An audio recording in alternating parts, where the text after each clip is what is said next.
Kenalkan, nama saya Yohana Yunita dengan NIM C0D024005 dari Prodi Perpajakan Fakultas Ekonomi dan Bisnis Universitas Jambi. Di sini saya akan membuat video presentasi yang berjudul Menghitung dan Mencatat secara Akuntansi mengenai Angsuran Pajak. Materi yang akan saya sampaikan yang pertama pengertian pajak pasal 25, konsep perhitungan dan pencatatan pasal 25, mekanisme kreditan dan jenis pajak yang tidak dapat dikreditkan. PPh pasal 25 adalah angsuran pajak penghasilan atau PPh yang wajib dibayar sendiri oleh wajib pajak, orang pribadi maupun badan, setiap bulan untuk meringankan beban pajak di akhir tahun. Angsuran ini dihitung dari PPh terutang tahun lalu dikurangi kredit pajak dibagi 12, yaitu tempo pembayaran adalah tanggal 15 bulan berikutnya. Sebagai pemahaman dasar, pajak PPh pasal 25 tidak dikenakan pada objek pajak tertentu, melainkan hanyalah metode pembayaran pajak yang memiliki tarif sebagaimana diatur dalam Peraturan Perundang-undangan Perpajakan. Hal ini sebagaimana tertuang dalam pasal 25 ayat 1 Undang-Undang Nomor 36 Tahun 2008. Konsep perhitungan PPh dan pencatatan PPh pasal 25. Yang pertama, perhitungan.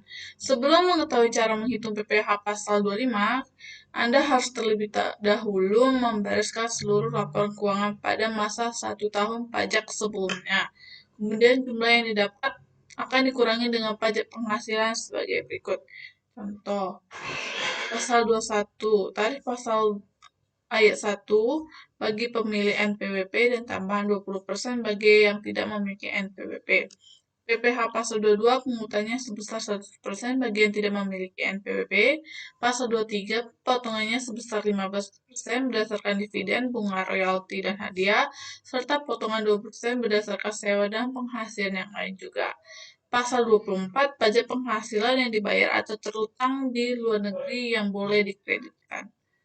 Catatan PPh pasal 25 adalah mencatat angsuran pajak bulanan sebagai uang muka pajak atau aset yang akan dikurangin total PPh terutang di akhir tahun. Jurnalnya saat pembayaran adalah debit uang muka PPh pasal 25 dan kredit kas atau bank yang dilakukan paling lambat tanggal 15 bulan berikutnya.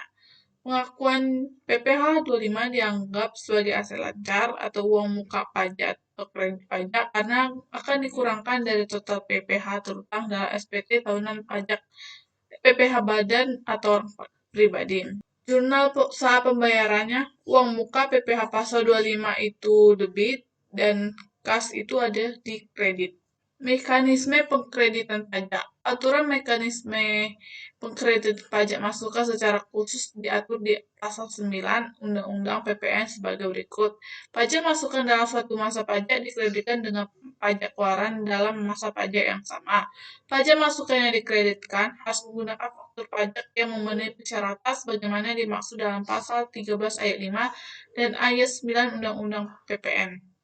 Apabila dalam suatu masa pajak, pajak keluaran lebih besar daripada masa pajak masukan, selisihnya merupakan pajak pertambahan nilai yang harus disetor oleh pengusaha kena pajak.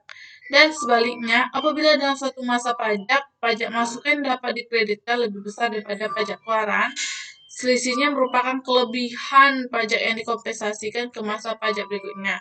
Atas kelebihan pajak masukan ini dapat diajukan permohonan pengembalian pada akhir tahun buku.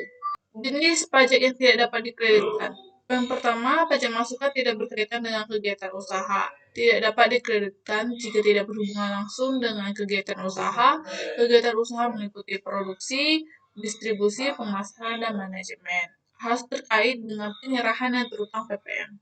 Yang kedua, pajak masukan dengan faktur pajak tidak lengkap. Tidak dapat dikreditkan jika faktur pajak tidak lengkap atau tidak sesuai dengan ketentuan. Faktur harus memuat identitas penjual atau pembeli, misalnya nama, alamat, atau NPWP atau NIK. Harus mencantumkan jenis barang atau jasa, harga, PPN, dan detail faktur. Yang ketiga, pajak masukan atas penyerahan yang dibebaskan oleh PPN. Tidak dapat dikreditkan jika terkait penyerahan yang dibebaskan oleh PPN dan berlaku untuk BKP atau JKP tertentu dan BKP atau JKP strategis. 4. Pajak masukan pada PPN besaran tertentu tidak dapat dikreditkan jika terkait penyerahan dengan PPN besaran tertentu karena sudah diperhitungkan dalam tarif khusus berlaku bagi PKP penjual. Kelima, pajak masukan kegiatan membangun sendiri tidak dapat dikreditkan jika terkait kegiatan membangun sendiri berlaku untuk perolehan BKP atau JKP, impor, dan pemanfaatan dari luar negeri. Yang keenam, pajak masukan dari faktur pajak pedagang encerah tidak dapat dikreditkan karena faktur tidak mencantumkan entitas pembeli dan faktur juga tidak memerlukan tanda tangan. Jadi kesimpulan yang dapat diambil dari materi yang saya sampaikan yaitu PPh pasal 25 merupakan angsuran pajak yang dihitung berdasarkan perkiraan penghasilan kena pajak dan harus dicatat dengan benar sebagai beban pajak dan utang pajak dalam laporan keuangan. Mekanisme pengkreditan pajak memungkinkan pajak yang telah dibayar sebelumnya digunakan untuk mengurangi pajak terutang di akhir tahun. Catatan pajak yang dapat dikreditkan dilakukan sebagai aset atau pengurang utang pajak agar tidak terjadi pembayaran pajak ganda. Namun, tidak semua pajak dapat dikreditkan, seperti pajak yang tidak berkaitan dengan kegiatan usaha atau tidak memenuhi syarat administrasi.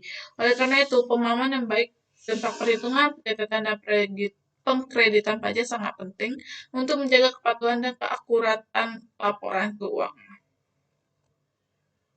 Cukup sekian hasil presentasi saya. Mohon maaf bila ada salah kata dan penyampaian. Saya tutup dan saya ucapkan terima kasih.